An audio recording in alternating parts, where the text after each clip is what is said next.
So today I will start serotonin and treatment of migraine, drugs for migraine. Before starting treatment of migraine, I will discuss 5-hydroxytryptamine. Another name is serotonin. It is a very important neurotransmitter in CNS. कहाँ इसका role है serotonin का?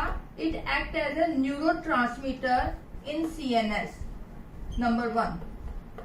Second, important role in platelet aggregation.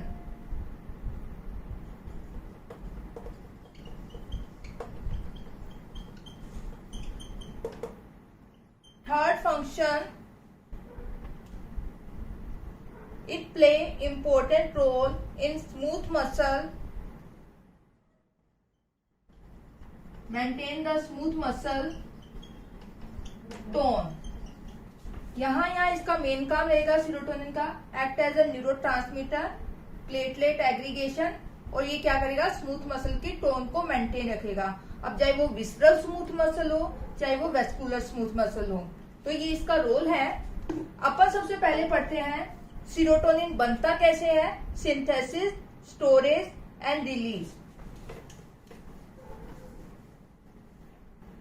Synthesis, storage and release ये किससे बनता है? हमने diet ली. Diet में क्या है? ट्रिप्टोफान. डाइट में ट्रिप्टोफान, डाइट में लिया आपने ट्रिप्टोफान. इस पर एंजाइम एक्ट करता है hydroxylase. Hydroxylase convert tryptophan to hydroxytryptophan, 5-hydroxytryptophan. इस पर act decarboxylase enzyme converted into 5-hydroxytryptamine. Diet में था ट्रिप्टोफान, हाइड्रोक्सिलेज एंजाइम पे एक्ट करेगा 5-hydroxytryptophan. 5-hydroxytryptophan converted into 5-hydroxytryptamine by the enzyme decarboxylase. ये बन गया. GIT में पढ़ा है. अब ये क्या करेगा? इसका जो 90% है वही स्टोर होता है इंटेरोक्रोमाफिन सेल ऑफ GIT. यानी 90% ऑफ सीरोटोनिन कहाँ रहेगा? GIT में. वहां पे क्या करेगा? टोन को, पेरिस्टालसिस को बढ़ाएगा. तो ये 90% इन GIT. रिमेनिंग पार्ट सर्कुलेशन से कहा चला जाएगा? प्लेटलेट्स में, और वहां जाके होगा स्टोर. एंड सम पार्ट कहा जाएगा? इन CNS. CNS में कहा जाएगा? इन न्यूरॉन्स.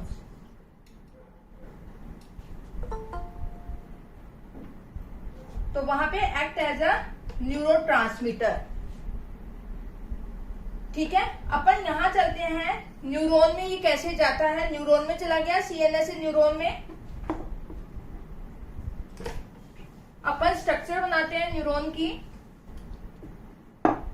This is neuron. यहां से ये किस में आ गया? न्यूरॉन में.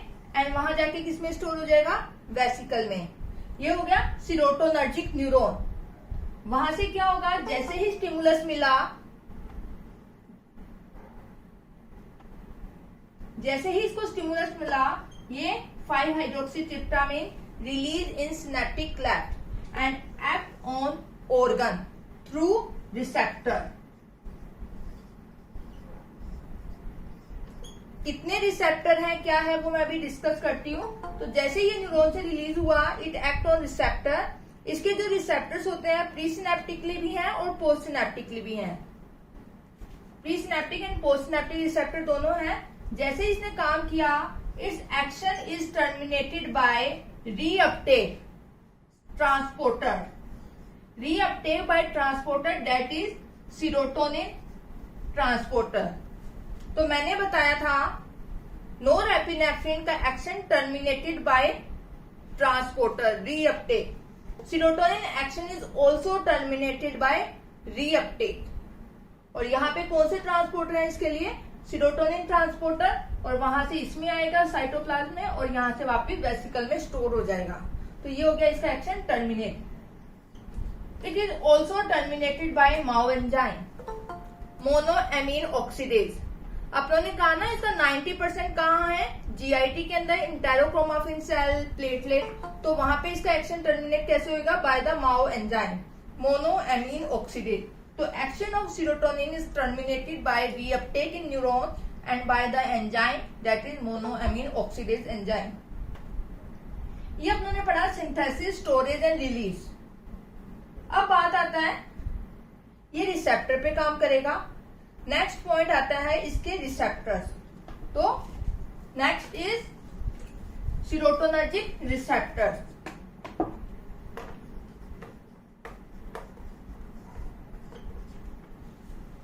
इसके 7 टाइप के रिसेप्टर हैं। 5 हाइड्रोक्सी ट्रिप्टामिन 1 to 7 रिसेप्टर। 1 इसके फर्दर सब टाइप्स हैं, जैसे 1A, B, 1D, 1E, 1F। ये A के सब टाइप्स हैं। ऐसे ही 5 hydroxy tryptamine 2A, 2B and 2C। तो यानी बहुत सारे टाइप्स के रिसेप्टर हैं। A के भी सब टाइप, B के भी सब टाइप है, 2 के। जो हमारे लिए इंपॉर्टेंट है 1 to 4, 1 to 7 है। जो इंपॉर्टेंट है डेट इज 1 to 4। तो अपन डिस्कस करेंगे 5 hydroxy tryptamine 1, 5 hydroxy tryptamine 2, 5 hydroxy tryptamine 3 and 5 hydroxy tryptamine 4। 2 important काम अपन को पढ़ने हैं, उनकी location and second type of receptor. तो first 1 to 4 all are G protein coupled receptor except 5 hydroxytryptamine. 5 hydroxytryptamine it is a ionic channel receptor. 5-HT3 को छोड़ के all are G protein coupled receptor. 5 hydroxytryptamine 3 it is a ligand gated ionic channel receptor. तो अपन ने type पढ़ लिया किस type के receptor है। अब अपन को लोकेशन पढ़नी है। तो मैं बनाती हूँ यहाँ पे 5 hydroxy tryptamine 1, 5 hydroxy tryptamine 2, 5 hydroxy tryptamine 3 and 5 hydroxy tryptamine 4। All are G protein coupled receptor. G protein coupled receptor except 5-HT3 it is a ligand gated ionic channel receptor. इसका दूसरा नाम क्या है? Another name of ligand gated ionic channel receptor. कोई बताएगा मुझे इसको और क्या बोलते हैं हम?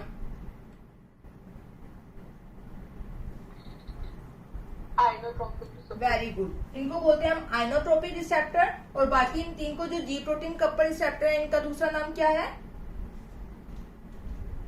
विशाखा क्या नाम है? इनको बोलते हैं हम मेटाबोट्रोपिक रिसेप्टर। अब उसमें से अब ये आता है जी प्रोटीन में भी कौन सा टाइप है? तो ये होता है GI। नीचे वाला है 4 वाला GS। 5-HT2 है GQ टाइप। तो फर्स्ट GI है। GI नाम पता चलते ही इससे ये हो जाता है कि हाँ it is inhibitory nature. It is GQ type 5-HT2 GQ type, it means it is stimulatory in nature. तो ये स्टिमुलेशन करेगा। ये लिगेंड गेटेड आयनिक चैनल रिसेप्टर है, स्टिमुलेशन। ये है लास्ट वाला GS, increase the cyclic AMP।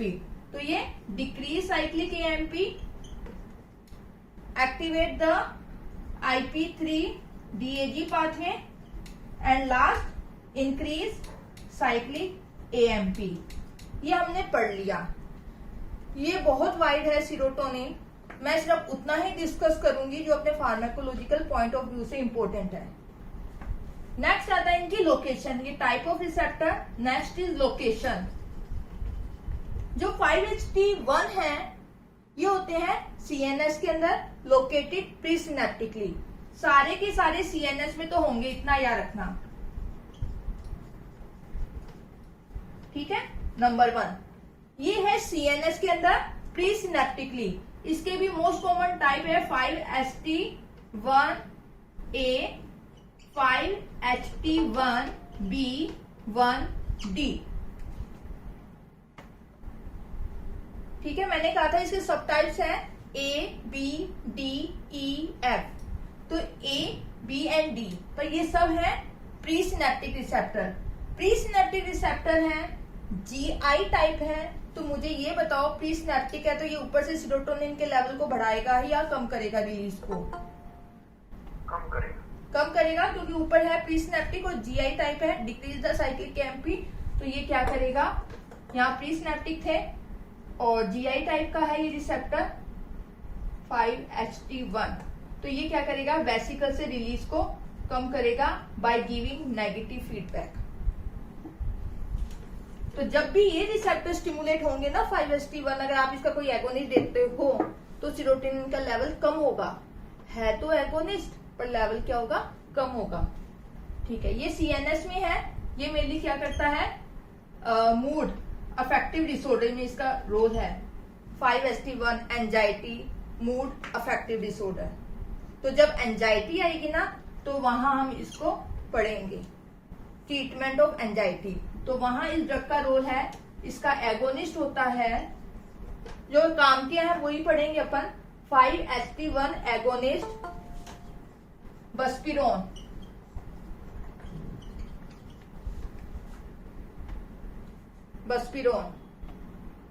बस्पिरोन play important role in anxiety. ये drug ये किस ग्रुप में आती है, एजापिरोन्स। 5HT1B एंड 1D इसका काम क्या है, cerebral vessels contraction. Cerebral vessels को, लार्ज सेरिब्रल वेसल्स को ये क्या करेगा, कॉन्ट्रैक्ट। इसका अपन पढ़ेंगे माइग्रेन में। इसका एगोनिस्ट कौन है, sumatriptan. It is very important drug, detail अपन डिस्कस करेंगे अभी। ट्रीटमेंट ऑफ माइग्रेन में सुमाट्रिप्टान को, तो सुमाट्रिप्टान is a 5HT1B 1D agonist. तो यानी ये CNS में है, CNS से रिलेटेड डिसऑर्डर में हमने इसको काम में ले लिया। और दोनों ही क्या कर रही है, सीरोटोनिन के लेवल को कम करेगी। They are presynaptic receptor. 5HT2 number 1 CNS में है, they are located post synaptically. 5HT2 होगा ना, ये पोस्ट सिनेप्टिकली है। तो CNS के अंदर पोस्ट सिनेप्टिक रिसेप्टर कौन से हैं, 5HT2। इसके अलावा ये कहां पे होता है, smooth muscle. Smooth muscle may be visceral smooth muscle, may be vascular smooth muscle. Visceral and vascular smooth muscle and platelets. So Himanshu मुझे बताओ, स्मूथ मसल पे है ये। हिमांशु आवाज आ रही है? गलत बात। स्मूथ मसल है, स्मूथ मसल पे है, GQ टाइप रिसेप्टर है। तो मुझे बताओ कोई कि स्मूथ मसल कॉन्ट्रैक्शन होगा या relaxation? Contract the smooth muscle. तो इसका काम क्या है, जब भी 5HT2 रिसेप्टर स्टिमुलेट होंगे, smooth muscle contraction. Visceral smooth muscle तो increase GIT peristalsis, increase GIT movement, increase bronchospasm. इसीलिए क्या होता है, जैसे अपन डाइट होता है ना, जैसे बनाना में सीरोटोनिन हाई अमाउंट में होता है। तो कई बार ऐसे कहते हैं ना, यार उसके तो बनाना सूट नहीं करता, बनाना खाते उसका पेट दर्द होता है। दैट इज द रीजन कि उसके अंदर सीरोटोनिन है, और सीरोटोनिन क्या करता है, इंक्रीज द पेरिस्टाल्सिस। तो उसकी वजह से क्या होता है, वो क्या करेगा, इंक्रीज पेरिस्टाल्सिस क्रैम्प्स। प्लेटलेट पे इसका एक्शन है, पॉजिटिव एक्शन है इसका, डीपोलराइजेशन, तो प्लेटलेट एग्रीगेशन। तो ये हो गया इस पे पोस्ट सिनेप्टिक एक्शन। फिर आते हैं 5HT3 receptor. They are ligand gated ion channel receptor. ये भी क्या होते हैं सीएनएस में, ये मेनली नर्वस सिस्टम में होगा। तो CNS, PNS, enteric nervous system, इसका हमेशा डायरेक्ट एक्शन होता है, इसका रिफ्लेक्स एक्शन है, इसका रिफ्लेक्स एक्शन है। इसका मेन रोल कहां पढ़ेंगे अपन, सीएनएस के अंदर, एरिया पोस्ट्रिमा।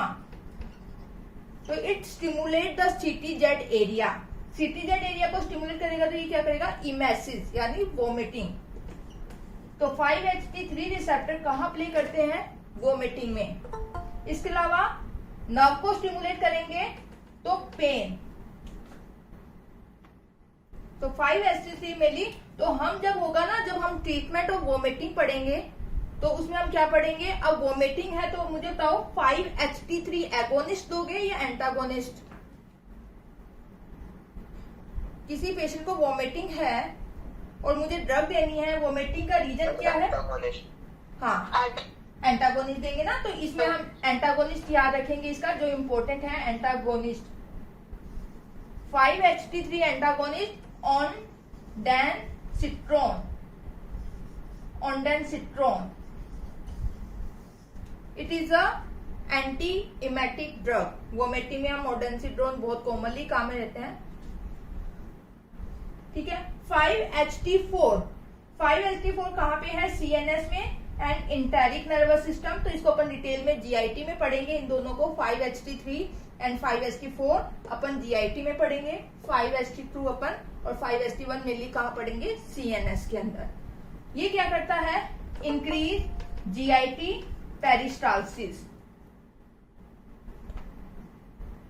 ठीक है। इसका स्टिमुलेटरी एक्शन है, ये क्या करता है, इंक्रीज जीआईटी पेरिस्टाल्सिस। कैसे करता है वो अपन जब इंटेरिक नर्वस सिस्टम पढ़ेंगे तब डिस्कस करेंगे। तो हम अगर हमें जीआईटी पेरिस्टाल्सिस बढ़ानी है तो अपन क्या देते हैं, agonist, 5-HT4 agonist, cisapride, mosapride, metoclopramide. 5-HT2 हमने कहा 5-HT2 पोस्ट सिनेप्टिकली प्रेजेंट होते हैं। इसका 5-HT2 ब्लोकर लाइक क्लोजापिन, ओलेंजापिन, रेस्पेरिडोन, ये है एंटी साइकोटिक ड्रग्स। सो इनका एगोनिस्ट इंपॉर्टेंट है, बस्पिरोन और सेरेब्रल वेसल कॉन्ट्रैक्शन तो सुमाट्रिप्टान। 5-HT2 ब्लोकर में है क्लोजापिन, ओलेंजापिन, रेस्पेरिडोन एंड सिप्रोहेप्टिडीन। मैंने बहुत सारी ड्रग्स हैं, मैंने सिर्फ वही की है जो क्लिनिकली यूज होती हैं ड्रग्स। तो ये है सिप्रोहेप्टिडीन, इसका एंटागोनिस्ट। एगोनिस्ट काम नहीं आता इसलिए मैंने एगोनिस्ट का नाम नहीं लिया। जैसे इसका एगोनिस्ट होता है alpha methyl tyrosine, two alpha methyl tyrosine, तो मैंने डिस्कस नहीं किया। इसका एंटागोनिस्ट काम आता है, डेट इज ondansetron, और इसका एगोनिस्ट है सीसाप्राइड, मोसाप्राइड और मेटोक्लोप्रेमाइड। तो ये अब अपन बात इनकी नहीं करेंगे, 5-HT3 और 4 की अपन जीआईटी में डिस्कस करेंगे। यहाँ सिर्फ अपने लिए आज इम्पोर्टेंट है सुमाट्रिप्टान, क्योंकि अपन माइग्रेन का ट्रीटमेंट पढ़ रहे हैं, एंटी एंजाइटी ड्रग सीएनएस में, और ये अपन पढ़ेंगे सीएनएस में एंटी साइकोटिक। तो अपन ने रिसेप्टर पढ़े, टाइप ऑफ रिसेप्टर पढ़ा, अब अपन शॉर्ट में डिस्कस करते हैं इसके इन्हीं को फार्माकोलॉजिकल एक्शन। जब भी हम ड्रग पढ़ते हैं सबसे पहले क्लासिफिकेशन, नेक्स्ट इज मैकेनिज्म, उसके बाद उसके pharmacological action, uses, side effect. अपन पढ़ते हैं 5-हाइड्रोक्सीट्रिप्टामाइन का एक्शन क्या है, पैथोफिजियोलॉजिकल एक्शन, फार्माकोलॉजिकल एक्शन।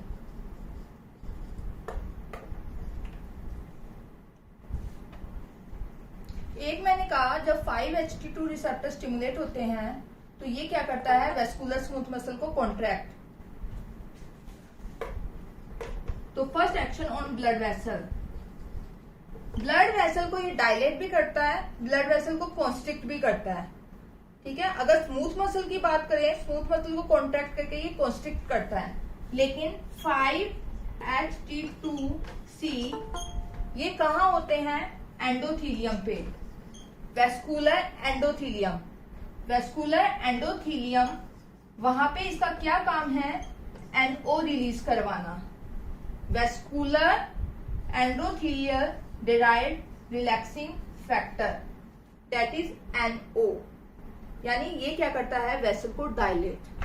तो वेसल कॉन्स्ट्रिक्ट भी होती है due to smooth muscle contraction, vessel dilate भी होती है due to stimulation of 5-HT2 receptor on endothelium.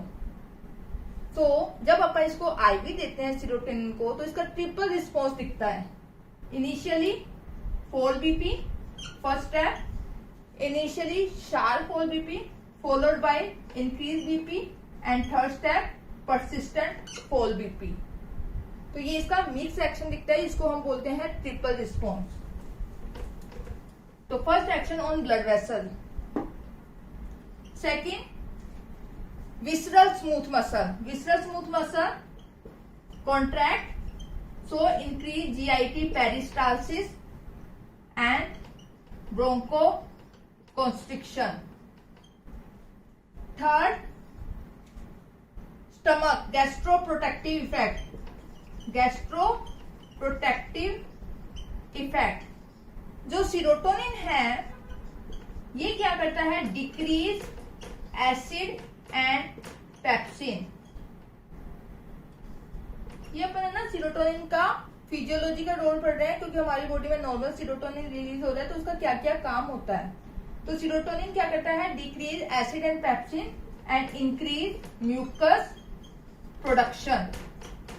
तो एसिड पेप्सिन कम होगा, म्यूकस प्रोडक्शन ज्यादा होगा, तो ये क्या करता है, प्रिवेंट अल्सर। तो 5-हाइड्रोक्सीट्रिप्टामाइन एंड प्रोस्टाग्लैंडिन ये क्या करते हैं, अल्सरो प्रोटेक्टिव इफेक्ट है इनका, ठीक है, ये अल्सर नहीं होने देते। इसके अलावा PAF platelet derived acting factor, ये क्या करता है, अल्सरोजेनिक है। नेक्स्ट नर्व न्यूरॉन, न्यूरॉन्स को क्या करते हैं, नर्व एंडिंग को स्टिमुलेट करेंगे, stimulate the nerve ending, so inflammation, pain करता है, ये इमेसिस करता है। Another role migraine, serotonin play important role in migraine, migraine अभी अपन पढ़ेंगे। इसके अलावा इंटेरोक्रोमाफिन सेल का जो ट्यूमर होता है उसको बोलते हैं हम कार्सिनोइड ट्यूमर। तो अगर किसी पेशेंट को कार्सिनोइड ट्यूमर है तो उसमें क्या होगा, increase the release of serotonin. इसके अलावा नेक्स्ट इफेक्ट इन CNS,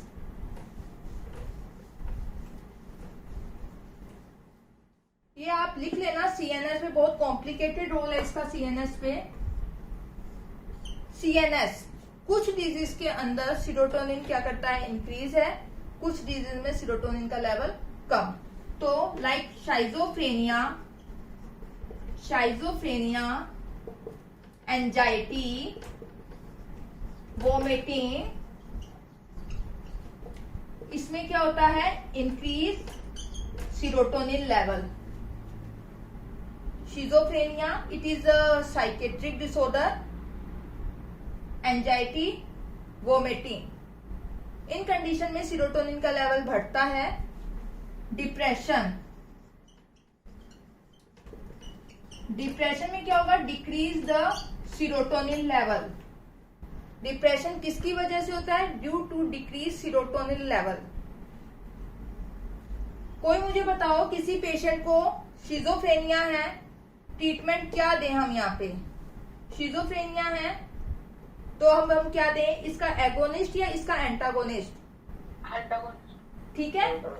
कोई पेशेंट डिप्रेशन में है तो अब ऐसी कौन सी ड्रग दोगे जो सीरोटोनिन लेवल को बढ़ाए या कम करे, बढ़ाए। तो ये आप याद रखना, क्योंकि CNS में आएगा, कंफ्यूजन आएगा। तो अगर किसी पेशेंट को साइजोफ्रेनिया है तो हम एंटी साइकोटिक ड्रग्स देते हैं। एंटीसाइकोटिक ड्रग्स की मैकेनिज्म क्या होती है, टू डिक्रीज सीरोटोनिन लेवल। तो हम देते हैं 5-HT2 ब्लॉकर। तो एंटीसाइकोटिक ड्रग्स की मैकेनिज्म है 5-HT2 blockers like clozapine, olanzapine, risperidone. Vomiting increase level तो हम देते हैं 5-HT3 ब्लॉकर्स। ऐसे ही एंजाइटी में मैंने कहा प्रीसिनेप्टिक रिसेप्टर को स्टिमुलेट करके हम decrease the serotonin level. Depression में हमें क्या करना है, सीरोटोनिन के लेवल को बढ़ाना है, हमें इसके लेवल को बढ़ाना है। तो हम क्या देते हैं, ऐसी ड्रग जो इसके रीअपटेक को रोके। तो हम क्या देते हैं, SSRI, selective serotonin reuptake inhibitor. तो रीअपटेक नहीं होगा तो क्लैफ पे कंसंट्रेशन ज्यादा, क्लैफ पे कंसंट्रेशन ज्यादा तो रिसेप्टर पे एक्शन ज्यादा। तो ये है एक ईटिंग डिसऑर्डर में भी इसका रोल है सीरोटोनिन का। ईटिंग डिसऑर्डर्स, सीरोटोनिन ये क्या करता है, स्टिमुलेट सैटाइटरी सेंटर। ये क्या करेगा, स्टिमुलेट सैटाइटरी सेंटर। स्टिमुलेट होगा तो ये क्या करेगा, क्या काम होता है सैटाइटरी सेंटर का। अगर सैटाइटरी सेंटर स्टिमुलेट हुआ है तो अब क्या होगा, भूख ज्यादा लगेगी या कम, है ना। वो कहेगा बस हो गया खाना, ठीक है। तो जैसे ही सैटाइटरी सेंटर स्टिमुलेट होगा तो क्या होगा, सप्रेस एपेटाइट। यानी अगर कोई ओबीस पर्सन है तो मुझे बताओ इसका एगोनिस्ट है या एंटागोनिस्ट, ठीक है। यानी it is a anti obesity drug. तो एंटी ओबेसिटी ड्रग ऐसी होगी जो 5-HT के लेवल को बढ़ाए, ठीक है। तो हम देते हैं जैसे नाम नहीं याद आ रहा मुझे अभी, ठीक है। तो हम इसका एगोनिस्ट लाइक ड्रग देंगे, फेनफ्लुरामीन, डेक्सफेनफ्लुरामीन। तो ये क्या करती है, फेनफ्लुरामीन, डेक्सफेनफ्लुरामीन इसके जैसा काम करती है। तो ये क्या होती है, एंटी ओबेसिटी ड्रग्स, फेनफ्लुरामीन, डेक्सफेनफ्लुरामीन। अब मुझे बताओ कोई थिन पर्सन है, किसी को भूख नहीं लगती, तो क्या देंगे अपन, ठीक है। तो यानी इंक्रीज एपेटाइट, किसी को भूख बढ़ानी है, थिन पर्सन है, उसमें भूख बढ़ाने के लिए, वेट गेन के लिए हम क्या देंगे, 5-HT3 एंटागोनिस्ट, सिप्रोहेप्टिडिन।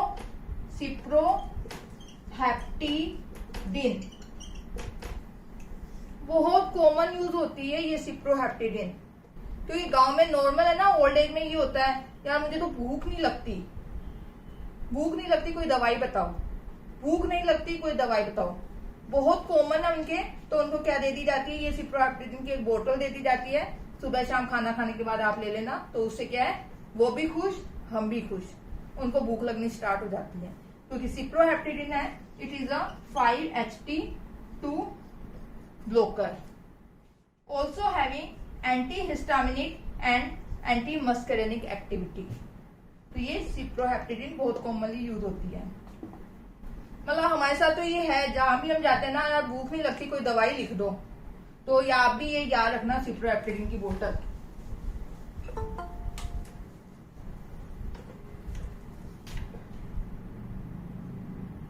शहरों में ये होता है भूख नहीं लगने वाली दवाई दो, गांव साइड में होता है भूख लगने वाली दवाई दो, क्योंकि शहरों में मोस्ट ऑफ क्या होता है, ओबीज होते हैं लोग, ठीक है। अपना हो गया सीरोटोनिन, इतना ठीक है, अपने लिए सफिशिएंट है, इतना आया समझ, यस, ठीक है। अब अपन चलते हैं जो अपने लिए इंपॉर्टेंट है, treatment of drugs for migraine. Drugs for migraine, इसमें क्वेश्चन आता ही आता है, ठीक है। What is migraine?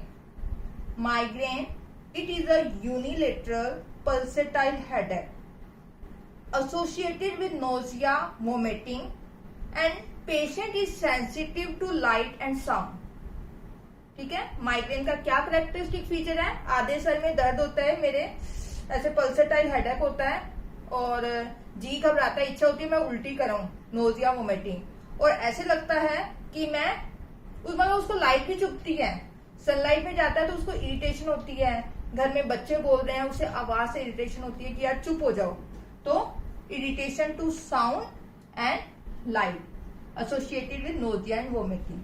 ये है माइग्रेन। टाइप्स हैं, मोस्ट कॉमन माइग्रेन के 2 टाइप्स हैं। First is classical migraine and second common migraine. Classical यानी टिपिकल माइग्रेन क्या होता है, लेकिन ये लेस कॉमन होता है। मोस्ट जो अपन को मिलता है जनरल पॉपुलेशन में, दैट इज कॉमन माइग्रेन। इन दोनों में डिफरेंस क्या है? Classical migraine in which unilateral pulsatile headache is preceded by neurological symptom, that is aura। तो इसमें क्या होता है?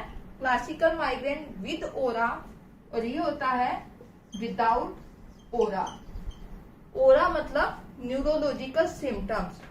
जब भी पेशेंट को हेडेक होता है इसमें, तो उसे पेशेंट कहेगा, उसको एक ओरा फीलिंग होगी। ओरा क्या है? न्यूरोलॉजिकल सिम्टम्स, जैसे visual disturbance, sensory disturbance. Visual में अजीब सी आंखों में लाइट चुभती है, अजीब सी, और सेंसरी डिस्टरबेंस हो सकता है, सेंसेशन, अजीब अजीब सी सेंसेशन फीलिंग, कानों में अजीब सी आवाज सुनाई देना, दैट इज सेंसरी डिस्टरबेंस। तो न्यूरोलॉजिकल में visual sensory disturbance may and may not be associated with motor disturbance। कई बार क्लासिकल माइग्रेन में ऐसा होता है कि उसको मोटर डिस्टरबेंस भी होती है, एक साइड का पैराप्लेजिया हो जाता है, हेमीप्लेजिया, पैरालिसिस, तो वो हो गया मोटर डिस्टरबेंस। तो ये यानी इसके साथ पेशेंट को क्या होगा, उससे पहले उसको एक ओरा आएगा, उसको पता चलेगा, उसके बाद माइग्रेन, उसके बाद हेडेक स्टार्ट होगा। पर ये लेस कॉमन है। कॉमन माइग्रेन विदाउट ओरा, कोई न्यूरोलॉजिकल सिम्टम तो नहीं होंगे, पर हाँ उसके साथ पेशेंट को क्या होगा, associated with nausea, vomiting and patient is irritate to light and sound. तो ये कॉमनली मिलता है ये माइग्रेन। तो ये अपना हो गया टाइप्स ऑफ माइग्रेन। सेकंड आता है, ड्रग्स पढ़ने से पहले अपन को इसकी पैथोफिजियोलॉजी पता होनी चाहिए कि माइग्रेन होता क्यों है। एग्जैक्ट पैथोफिजियोलॉजी अभी तक माइग्रेन की नहीं पता, फिर भी अपन इसको कोशिश करते हैं पढ़ने की, क्योंकि अपन को ड्रग्स पढ़नी है तो उससे पहले पैथोफिजियोलॉजी आना जरूरी है। Pathophysiology of migraine.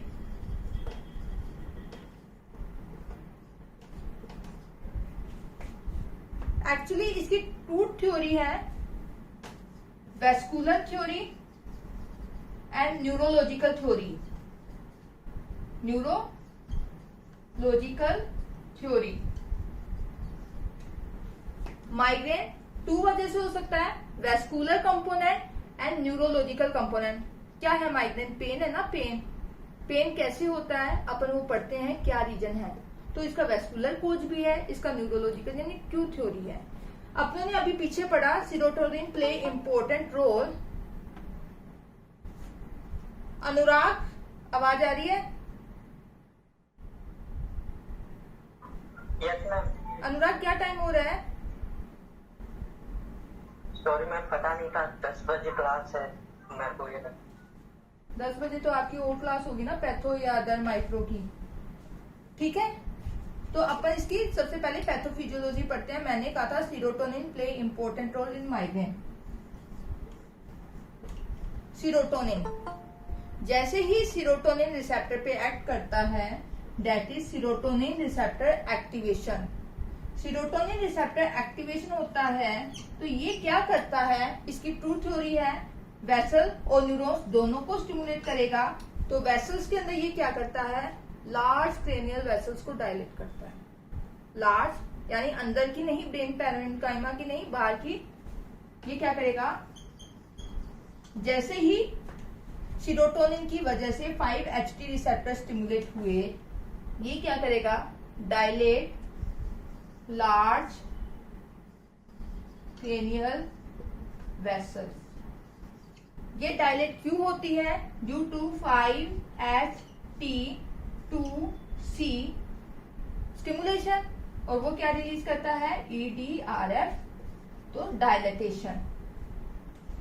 Vessel dilate होगी लार्ज वेसल, तो ये क्या करता है? ब्लड को डाइवर्ट करता है to the skin of face and head. Blood brain में नहीं जाता। शुरू में बड़ी है कोई पाइप, बड़ी पाइप है और आगे छोटी छोटी पाइप है, ये आपने डायलेट कर दिया तो अब ब्लड आगे नहीं जाएगा, पीछे की तरफ ही ब्लड रहेगा। तो लार्ज वेसल्स डायलेट हो गई तो ब्लड क्या हो गया? यहीं पे ही रह गया, ब्रेन में नहीं गया। तो क्या हो गया? Diversion of blood to skin of face head ear. उससे क्या हुआ?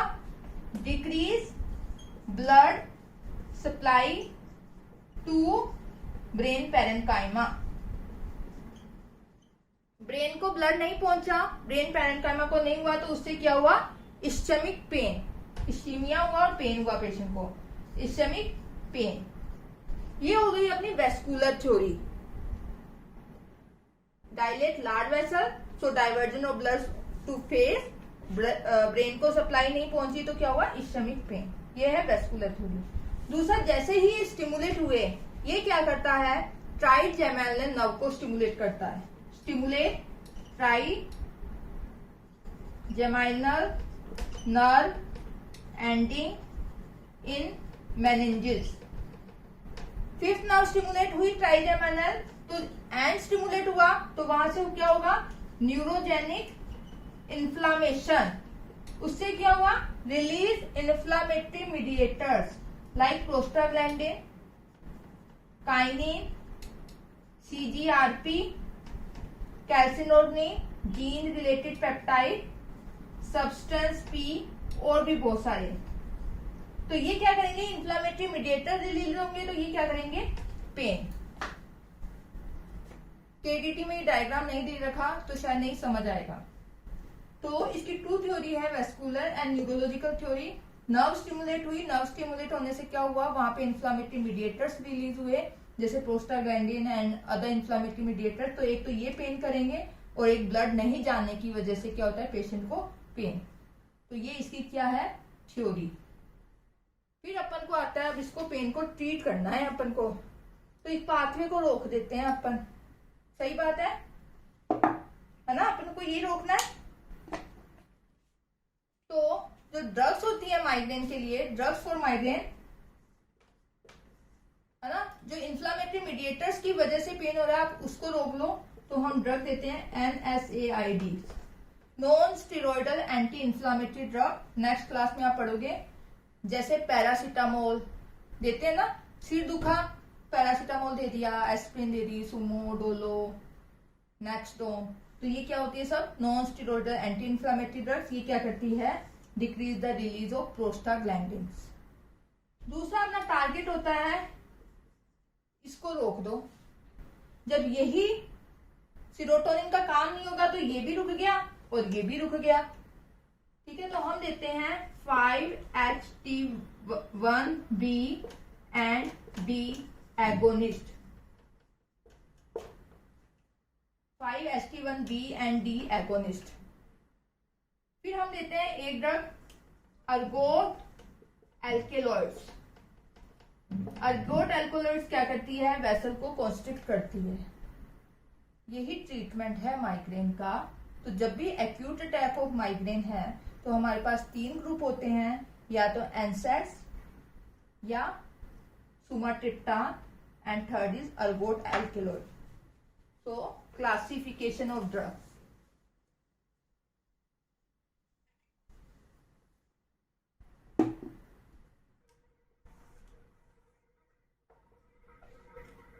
Mute Aditya mute.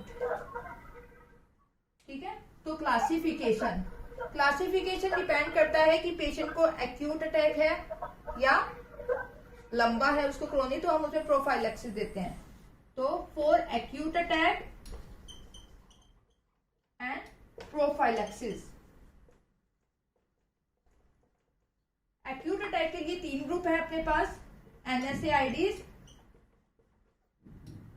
Second triptans,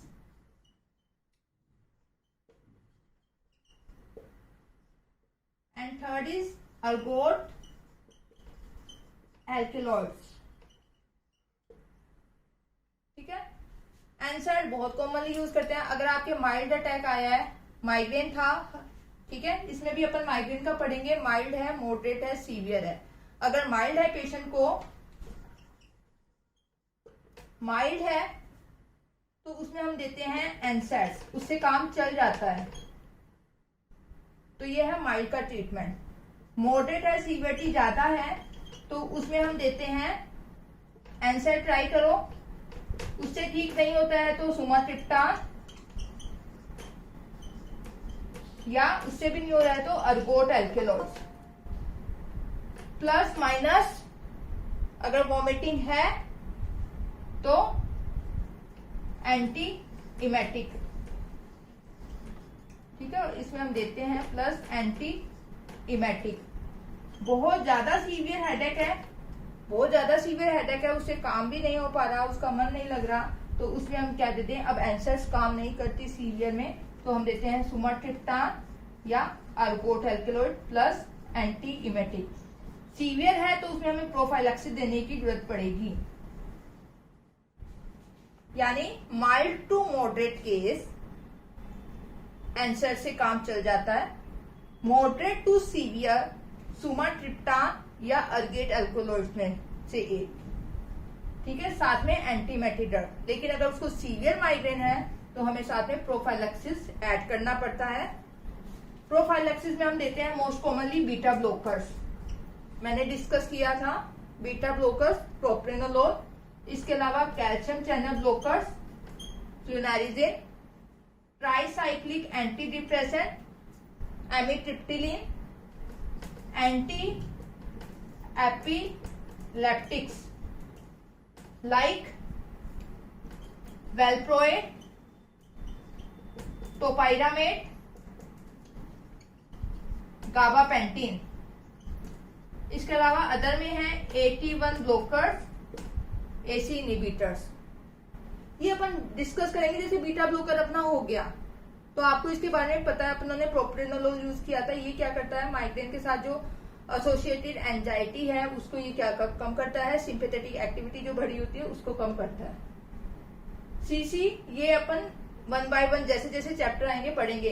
कुल मिला के जो क्लिनिकली प्रोफाइलैक्सिस में यूज होती है ना, बीटा ब्लॉकर, वेल्प्रोएट एंड टोपाइरामेट, आपको सब आना चाहिए। लेकिन अगर क्लिनिकली बात करें, एक न्यूरोलॉजिस्ट माइग्रेन में क्या यूज करता है, कॉमनली बीटा ब्लॉकर। नहीं ठीक होता तो फिर वो किस पे जाता है, वेल्प्रोएट पे या टोपाइरामेट। लेकिन अभी आपके पास पेशेंट आया था, आज पेशेंट आया है कि मुझे सिर दुख रहा है, मेरा हेडेक हो रहा है, डायग्नोज माइग्रेन हुआ है, तो अभी उसको क्या करना है, एक्यूट अटैक को बंद करना है, तो अपन इनमें से देंगे, तीनों ड्रग्स में से। तो एनसैड्स की नेक्स्ट क्लास होगी आपकी 2 क्लास, उसमें डिस्कस करेंगे। सुमाट्रिप्टान पढ़ते हैं। अर्गोट क्लिनिकली यूज नहीं होता, यूज सुमाट्रिप्टान ही होती है। अगर माइल्ड है तो एनसैड दो। नेक्स्टडोम के नाम से टैबलेट आती है, नेप्रोक्सेन, नेक्स्टडोम। उसमें क्या होता है, एनसैड होता है, naproxen 500 milligram. It is very effective for migraine acute attack. फिर सीवियरिटी के अकॉर्डिंग उसको देख लो, अगर उसको दिन में 3 से ज्यादा अटैक आते हैं ना, more than 3 attack per month, तो हमें उसको प्रोफाइलैक्सिस देने की जरूरत है। तो फिर उसको 2 महीने, 3 महीने, 4 महीने बीटा ब्लॉकर ऐड कर दो।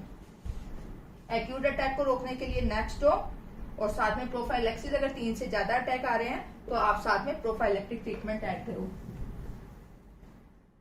So first is triptans.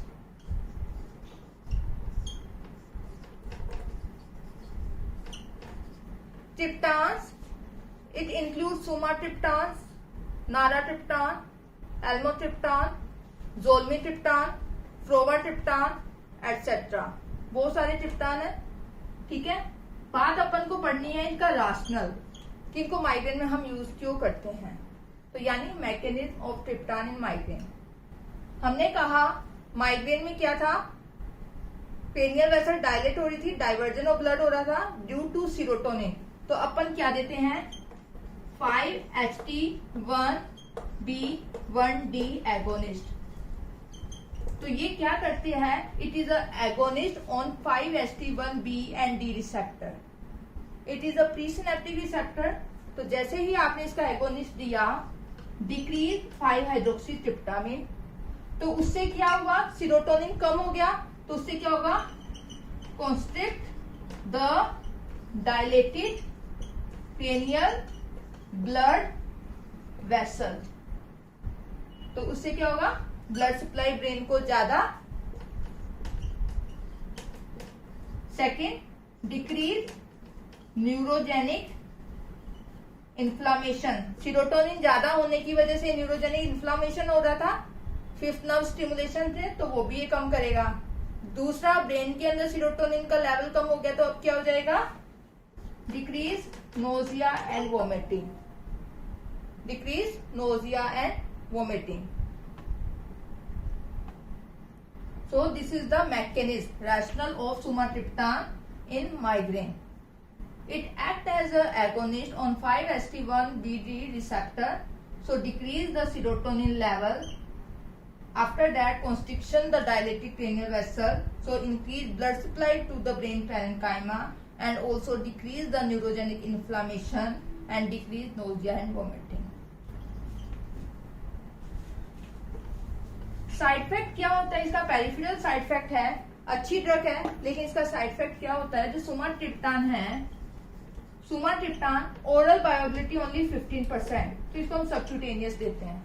दूसरा, ये ब्लड ब्रेन बैरियर को बहुत कम क्रॉस करता है, तो हम इसके दूसरे भाई बहन देते हैं, ठीक है, नास आर, नाराट्रिप्टान, एल्मोट्रिप्टान, जोल्मीट्रिप्टान, रीजाट्रिप्टान और frovatriptan. Rizatriptan fastest acting, rizatriptan fastest acting, frovatriptan longest acting. इनकी बायोएबिलिटी, ओरल बायोएबिलिटी बेटर होती है इससे, और second they cross the blood brain barrier, तो आजकल ज्यादा ये यूज करते हैं। जैसे रीजाट्रिप्टान फास्ट एक्टिंग भी है और ब्रेन को क्रॉस भी करती है। तो ये साइड इफेक्ट क्या है इनके, कोरोनरी वासोस्पाज्म, कोरोनरी वासोस्पाज्म तो increase the chances of MI. तो अगर किसी पेशेंट को एमआई है, हाइपरटेंशन है, तो sumatriptan contra indicated. Use sumatriptan को हम यूज कहाँ करते हैं, moderate to severe migraine. Okay, ऐसे नहीं तुम्हारे पास माइग्रेन का पेशेंट आया, आते ही सुमाट्रिप्टान दे दो। स्टार्ट हमें एनसेड से करना होता है, एनसेड ली, इफेक्ट नहीं आया तो उसको सुमाट्रिप्टान पे शिफ्ट करो, क्योंकि ये मॉडरेट टू सीवियर में काम करती है। ये अपना एक ग्रुप हो गया, एनसेड अपन नेक्स्ट क्लास में करेंगे, सुमाट्रिप्टान हो गया। अब अपन पढ़ते हैं ergot alkaloids. Ergot alkaloids clinically use नहीं होता, नंबर 1, पर अपन को तो पढ़ना पड़ेगा। तो इसमें आते हैं अर्गोट, नेचुरल भी होते हैं, सिंथेटिक भी होते हैं। Natural and semi synthetic. Natural में like ergotamine, ergotoxine, ergometrine. Semi synthetic dihydroergotamine, dihydroergotoxine, bromocriptine. Bromocriptine mainly D2 agonist. Bromocriptine है, अर्गोट एल्केलॉइड है nature wise, also having D2 agonistic activity, dopaminergic. इसके अलावा मैथिल सर्जाइड, इसकी mainly Maithil सर्जाइड की 5-HT blocker activity है। तो जैसे अपन एक डिस्कस करते हैं अर्गोटामीन, कॉम्प्लिकेटेड रोल होता है इसका, समझ नहीं आता, इसलिए क्लिनिकली भी ये यूज नहीं होता। क्योंकि अर्गोटामीन है ना, अगर इसकी अपन मैकेनिज्म बात करें ना, it has partial agonist and antagonistic. Agonistic activity भी है और एंटागोनिस्टिक एक्टिविटी भी है अल्फा रिसेप्टर पे, 5-HT1, 5-HT2, ठीक है। तो एगोनिस्टिक एंटीगोन, तो इसकी क्या होती है, जो अर्गोटामीन है ना, इसकी एगोनिस्टिक एक्टिविटी अल्फा पे ज्यादा है। तो जब ये अल्फा को स्टिमुलेट करता है तो वैसे स्पाज्म करता है, तो इससे क्या होता है, इसका साइड इफेक्ट होता है ड्राई गैंग्रीन। हाथ पैर की वेसल्स को ड्राई कर देगा ना, तो ब्लड सप्लाई कम होती है, तो वो गैंग्रीन करता है। तो इसलिए अर्गोट क्लिनिकली यूज नहीं होते। माइग्रेन के अंदर इसको क्यों करते हैं, क्योंकि ये 5-HT1 पर पार्शियल एगोनिस्टिक एक्शन है, तो इसका एक्शन कैसा होगा, सुमाट्रिप्टान जैसा। ठीक है, ये वही 5-HT1 BD को स्टिमुलेट करेगा तो कॉन्स्ट्रिक्ट द डायलेटेड वेसल, तो क्या होगा, increase blood supply to brain parenchyma. पर ये क्या करती है, अर्गोट नोजिया वोमिटिंग करती है, जबकि अपनी सुमाट्रिप्टान क्या कर रहा था, जो नोजिया वोमिटिंग थी उसको कम कर रहा था, ये उसको बढ़ा देता है। तो माइग्रेन में पेशेंट को पहले ही नोजिया वोमिटिंग है और ये ऊपर से स्टिमुलेट करता है, तो इतना क्लिनिकली ये अर्गोट्स यूज नहीं होते। जो डाइहाइड्रो होते हैं ना सेमी सिंथेटिक, इनमें अल्फा एगोनिस्टिक एक्टिविटी कम होती है, तो अल्फा ब्लॉकिंग एक्टिविटी ज्यादा है, तो इसमें ड्राई गैंग्रीन होने के चांसेस कम होते हैं। फिर मैंने इसमें थर्ड लिखी थी अर्गोमेट्रिन। अर्गोमेट्रिन का मेनली एक्शन कहाँ होता है, uterus, placental, umbilical blood vessels पे। अर्गोमेट्रिन ये क्या करता है, अर्गोमेट्रिन वहां की वेसल को कॉन्स्ट्रिक्ट करता है, वहां की मायोमेट्रियम को कॉन्स्ट्रिक्ट करता है। तो उस वजह से अगर किसी को पोस्ट पार्टम हैमरेज है, कई बार होता है ना प्रेगनेंसी के बाद डिलीवरी हो गई, डिलीवरी के बाद ब्लीडिंग हो रही है, प्लेसेंटा रिमूव होने की वजह से वेसल कॉन्स्ट्रिक्ट नहीं करती, that is post partum haemorrhage. तो उस ब्लीडिंग को रोकने के लिए अर्गोमेट्रिन दी जाती है। ऑक्सीटोनिन एंड अर्गोमेट्रिन साथ में देते हैं, तो वो क्या करता है, जो वहां की वेसल्स है उसको कॉन्स्ट्रिक्ट करेगा, मायोमेट्रियम को कॉन्स्ट्रिक्ट करेगा, तो क्या करेगा, ब्लीडिंग को कम करता है। तो ये अपना हो गया अर्गोट एल्केलोइड्स। तो ये अपना है ट्रीटमेंट। तो अगर आपके माइग्रेन का ट्रीटमेंट आए ना, तो आप लिखना एक्यूट है, एक्यूट में भी माइल्ड, मॉडरेट, सीवियर, उसके अकॉर्डिंग आप इसको ट्रीट करोगे। ठीक है, फिर हम प्रोफाइलैक्सिस किन पेशेंट को देते हैं, या तो सीवियर अटैक हो, या migraine attack more than 3 attack per month है, तब हम प्रोफाइलैक्सिस देंगे, या उसको इतना हेडेक होता है कि उसकी डेली जो एक्टिविटी है ना वो डिस्टर्ब होती है, काम में मन नहीं लगता, खाना बनाने का मन नहीं करता, आज मेरा क्लास लेने का मन नहीं कर रहा माइग्रेन है, तो यानी उसकी एक्टिविटी डिस्टर्ब हो रही है, तो हम क्या करेंगे, प्रोफाइलैक्सिस स्टार्ट करेंगे। तो this is the treatment of migraine. इस पे क्वेश्चन आता ही आता है। That's it.